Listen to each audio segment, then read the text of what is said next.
रूस भारत का सबसे पुराना मित्र देश है और आज की खबर सुनकर सब के सब चौंकने वाले हैं, क्योंकि रूस ने भारत को इतना बड़ा ऑफर दिया और पूरे 16,000 करोड़ रुपए के ऑर्डर्स रूस को दे दिए। बीते कुछ अरसे से अमेरिका, कनाडा और उसके जैसे कुछ देश भारत को घेरने की लगातार कोशिश कर रहे हैं, लेकिन भारत ने ऐसा काम कर दिया कि इन सब के पसीने छूट जाए। बहुत बड़ा मामला, एक बहुत अहम खबर आपके सामने रखते हैं। भारत के रूस से बढ़ते ताल्लुकात पर मगरबी ममालिक में तशवीश पाई जाती है। और रशिया और भारत के टर्म्स तो हमेशा से वैसे हमने देखा है कि अच्छे ही रहा, हालांकि अमेरिका की तरफ से कई तरह की बातें की गई और कई बार भारत को रोकने की कोशिश भी की गई, लेकिन बहरहाल भारत की तरफ से एक बार फिर हमने देखा कि एक काफी पॉजिटिव किस्म का रिस्पांस जो है वो गया है। और अब रशियन प्रेसिडेंट जो है उनका कहना ये है कि जी वो भारत के साथ अपने टर्म्स को और आगे की तरफ लेके जाना चाहते। लेकिन साथ साथ रूस को भी खुश रखा हुआ है फिलहाल इन्होंने, क्योंकि रूस से बड़ा सस्ता इनको ऑयल मिलता है ना। सही। और वो उसी ऑयल को रिफाइन करके क्रूड फॉर्म में मिलता है, उसको रिफाइन करते फिर रीएक्सपोर्ट कर लेते हैं,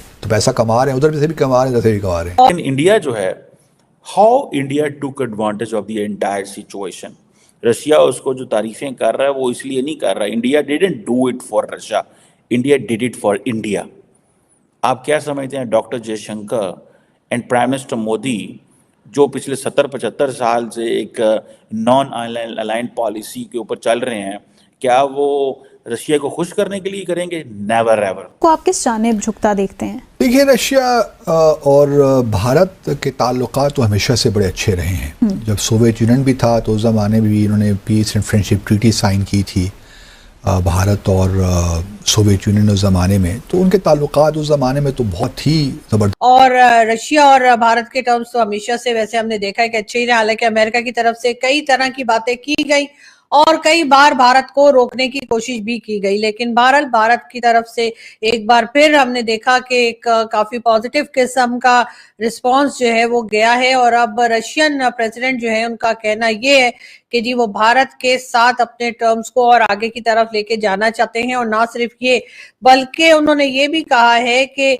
मोदी जी की कई पॉलिसीज ऐसी हैं जो उनकी गवर्नमेंट में, यानी इस वक्त जो प्राइम मिनिस्टर नरेंद्र मोदी की गवर्नमेंट इस वक्त भारत में है, उनकी कई ऐसी पॉलिसीज हैं जिससे कि रशियन प्रेसिडेंट ने बहुत तारीफ की है। और उन्होंने कहा है कि वो उनको बहुत कुछ चीजें जो है वो उनसे वो सीखने की कोशिश भी कर रहे हैं। और साथ साथ उन्होंने ये भी कहा है कि जी भारत में वो इन्वेस्टमेंट करना चाहेंगे डेफिनेटली। अगर भारत की ये खबरें सुननी शुरू कर दे, आपका मुल्क इसी वजह से तरक्की कर जाएंगे, लेकिन वो नहीं सुन रहे। लेकिन ये कि वो आपके पड़ोस में लाहौर से एक चप्पे के फासले पर उन्होंने सारा कुछ दुनिया में करके दिखा दिया। आपके साथ थे, वो आपके साथ थे। तो रशिया में ये भी आपको बताता चलूं कि पिछले जब से यूक्रेन वॉर शुरू हुई है तो भारत कुछ प्रॉब्लम्स फेस कर रहा है, क्योंकि इसको वो स्पेयर्स नहीं मिल रहे, सखोई जो इनका फाइटर जेट है उसके लिए, इसी तरह जो T-90 मेन बैटल टैंक है उसके स्पेयर्स नहीं मिल पा रहे। फिर जो S-400 मिसाइल डिफेंस सिस्टम जो इन्होंने लिया है, 5 का एग्रीमेंट था, 3 तो मिल गए बैटरीज, 2 अभी तक नहीं मिल पा रही, जो कि अब रशिया ने राजनाथ सिंह साहब से कहा है कि हम आपको 2026 तक दे देंगे, क्योंकि हमारी बड़ी इन्वॉल्वमेंट है यूक्रेन में, तो हम अभी अफोर्ड नहीं कर सकते आपको वो सिस्टम देने का। तो देखते हैं कि 2026 तक मिलते हैं कि नहीं मिलते, ये भी एक बहुत बड़ा इशू है। आज इंडियंस कहते हैं कि जनाब हम तो रशिया से जो तेल आ रहा है अपनी रिफाइनरियों से डायरेक्ट पाइप्स बिछाए हुए हैं जो नेपाल जाते हैं, इसी तरह पाइप्स बिछाए हुए हैं जो जाते हैं बांग्लादेश जाते हैं। सो इंडिया अपना बीच में से 2 सेंट्स भी ले लेता है प्रॉफिट और आगे एक्सपोर्ट भी कर लेता है। सो ये है कि इंडिया ने अपने रशिया के साथ जो ताल्लुकात मजबूत रखे, उसके जरिए उसने खित्ते में अपनी डिपेंडेंस क्रिएट की ऑन नेपाल एंड बांग्लादेश।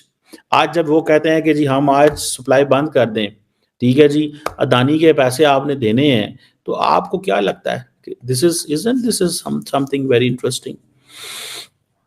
तो इस चीज को ये समझने की जरूरत है कि इंडिया ने जो रशिया के साथ ताल्लुकात मजबूत किए ऑयल एंड गैस में सेक्टर में, और हमने रशिया के साथ सिर्फ वादे वईद किए, हमने सिर्फ एग्रीमेंट्स किए, हमने सिर्फ कॉन्ट्रैक्ट किए, हमने उस एनर्जी रिसोर्सेज का फायदा, बल्कि हमने पॉलिटिकल एडवांटेजेस लेने की कोशिश की। जो आपके एम्बेसडर्स हैं जो डंकियों के जरिए पहुंच चुके हैं कई ममालिक में, उनका कंपैरिजन क्या है भारतीय डायस्पोरा के साथ में यूएई के अंदर? सबसे बड़ा उन्होंने कहा था कि ये आते हैं और खैरात बहुत मांग रहे हैं। आपको पता है सऊदी अरेबिया के अंदर भी हमारे उम्रे के वीजे पे जाके खैरात मांगते हैं। चीमा साहब, दुख वाली बात है, मैंने कई दफा कहा है, मैं मस्जिद नबवी से निकला हूं, हर दरवाजे के सामने 10-10 पाकिस्तानी खड़े हैं, खैरात मांग रहे हैं, अंदर भी मांग रहे हैं, हरम शरीफ के अंदर भी मांग रहे हैं। मैं अक्सर उनको शर्मिंदा करने के लिए कहता हूं कि मैं मीलों सफर तय करके यहां से खुद मांगने आया हूं, शर्म करो और ये ना मांगो। एक तो यूएई के अंदर खुल खुला के मांगते हैं, आपकी खूबरू लड़कियां मांगती हैं वहां जाके। एक तो पिछली दफा जो बैन किया था इसकी वजह से, दूसरा उनका कंप्लेन थी कि अनस्किल्ड लेबर आती है यहाँ पे, उनके पास स्किल है ही नहीं। तो इंडिया ने क्या किया? इंडिया ने जनाब इतने ममालिक को ये कहा कि ठीक है एक्सपैंड करिए तो करें। कोई 35 एक मुल्क ब्रिक्स का हिस्सा बनना चाहते थे, पहले 5 थे, फिर 5 और रखे जिनको इंपॉर्टेंस थी, इंडिया ने जिनको अहमियत दी, ठीक है जी, जिसमें ईरान है, यूएई है और ममालिक हैं। सो इंडिया ने जिनको अहमियत दी उनको मिला लिया, और जब पाकिस्तान को मिलाएगा तो 7-15 मुल्क इकट्ठे होंगे, मीन्स कि भाई सब छोटे मोटे सारे आ जाओ अंदर। That is a mindset of India, because they do understand that the Chinese and Russians want an expansion because they want a regional influence चाहते हैं। So पाकिस्तान जो है वो एंटी वेस्ट ब्लॉक का हिस्सा भी है, लेकिन we are not treated that way. ये जो हमारा जो ट्रीटमेंट है, ठीक है। एंड देन फिर रशिया, रशिया और पाकिस्तान की कोई स्ट्रेटेजिक पार्टनरशिप नहीं है, लेकिन ताल्लुकात इस तरह हैं, मुनासिब हैं कि इंडिया उन्हें कहता है कि आपने पाकिस्तान को कुछ नहीं बेचना। So Pakistanis were very much interested for this S-400 के लिए, लेकिन वो एक तो एक्सपेंसिव बहुत है, दूसरा रशिया, पता ये चला है कि ये जो यूक्रेन में जंग हुई है, Russia is not in a position to deliver, because उसने सारी की सारी डिफेंस प्रोडक्शन और जगहों पे लगा दी है। एंड इंडियंस भी परेशान है इस सिलसिले के अंदर कि भाई ये तो हमें नहीं। सो हमें इस चीज़ को समझना चाहिए कि अगर रशियंस हमें नए ईयर का पैगाम नहीं भेज रहे और मोदी साहब को भेज रहे हैं, तो इससे आपको अंदाज़ा लग जाना चाहिए that what is the meaning, the significance is कि ये जो पाकिस्तान के साथ जो ताल्लुकात हैं, इसमें इंडिया बहुत इन्फ्लुएंस करता है और India as a counter balance आता है, और इसकी वजह से रशिया की परसेप्शन चेंज होती है। एंड देन पाकिस्तान की अपनी भी सारी की सारी उड़ान जो है वो वेस्ट के साथ रही है, और 2000s में जाके फिर पाकिस्तान ने ये अप्रोच चेंज करने की कोशिश की।